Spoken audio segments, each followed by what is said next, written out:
Hello, thank you for the opportunity to speak to you today.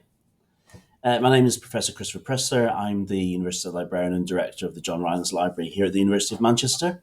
I'm also Chair of the N8 Research Partnership Library Directors Group, which oversees the coordination of the 8 research-intensive universities in the north of England. Rights retention is the next step on the journey towards a fully open access global research environment. It allows our researchers to retain copyright and intellectual property on their work, and in so doing, place that research immediately on publication in our repositories, regardless of publishers' embargoes. Without this ability, researchers will find themselves caught between those publisher policies and many funders, including UKRI mandates on immediate open access. There are many challenges facing universities and indeed the world at this moment. Our capacity and resolve to meet those challenges through research and innovation have never been more determined. Although the great breakthroughs and discoveries in research are the aspects of our work that commonly make the news, the many processes and teams in the background that support this work are equally important. The role of the library and our research offices are part of that infrastructure, and formal policies such as rights retention ensure that control over their ideas remains with the researchers who authored them. The N8 rights retention statement was fully adopted by Senate here in Manchester and has progressed through similar steps in our partner N8 universities. We now have a publications policy tailored for the 21st century, where the purpose of our research to improve and ensure equality in society will be maximised by access to world-leading research for global scholarship. This initiative originated in our libraries, but it is very much a team effort across our faculty's research support and legal teams. We're excited to be able to support our combined research community as they work within the new context of the UKRI OA policy, mandating immediate open access to research on publication. Much research will be covered by gold OA agreements, but for those outside such licenses, the green OA route whereby researchers can deposit their papers in institutional or discipline-specific repositories on publication will be made possible by asserting rights already held by researchers on submission to publishers. Although the rights retention statement has been adopted across all 8 northern research-intensive universities originally began as a discussion between the N8 libraries, it is formally supported by senior leaders for research and vice-chancellors and presidents throughout the N8 research partnership. We believe that we are stronger when we act together and from the same position. This is the first consortium statement on this vital issue in the UK and draws on the very significant research power of the northern research-intensive universities. It is fitting that the statement was launched at a symposium last year on the future of research publishing at the University of Manchester's John Rylands Library, one of the acknowledged great libraries of the world. Such a library is representative of the role libraries play in society in terms of caring for historical knowledge in the context of influencing the future. Our rights retention statement was made possible by libraries and researchers working closely together within the vibrant context of the N8 Research Partnership and, in so doing, provides an example of leadership and collaboration in the ever-changing world of research publishing. This is a new area of development, and although there are some documented cases of pushback from publishers to academics asserting their rights, these are rare. We assume it is because, although not historically standard academic practice, it has always been known that researchers, or indeed their institutions, hold copyright on their work, and, unless transferred to them, not the companies that publish it.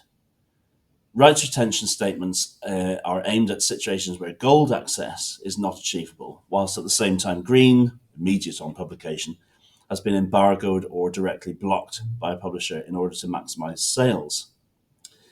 This situation is now in direct conflict with many funders' policies, and the N8 rights retention statement is designed to support researchers who find themselves caught between the two. At Manchester, for example, we have a large team of librarians, legal advisors, and researchers coordinated by the University of Manchester Office for Open Research, based in the library, who can support academic colleagues through every part of the process, including if they find their submissions rejected because they assert their legal right to deposit in green repositories. The rights retention statement matters because the sector has struggled to initiate progress towards open access for decades. At the root of this has been the transfer of intellectual property of submitted research outputs to publishers by researchers. This once standard practice has slowed progress in open science and public access to research by at least 30 years. The sector, it must be admitted, frequently led by university libraries, has in the past been forced to negotiate change rather than work in real partnership with publishers, leading to further years of slow movement on transformative agreements where subscriptions are replaced by accepted OA charges.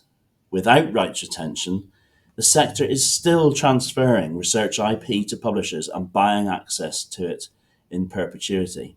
It is, to put it mildly, an unhelpful model.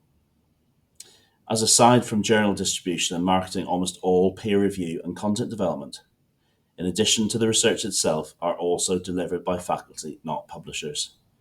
Rights retention sits alongside long overdue mandates for immediate OA, such as the UK RI OA policy. It is a significant step forward, not least in ensuring OA can happen on publication, but also in redressing the unfortunate practice of universities giving away IP or copyright to publishers, who then hold all the cards in negotiating the price to access research content back.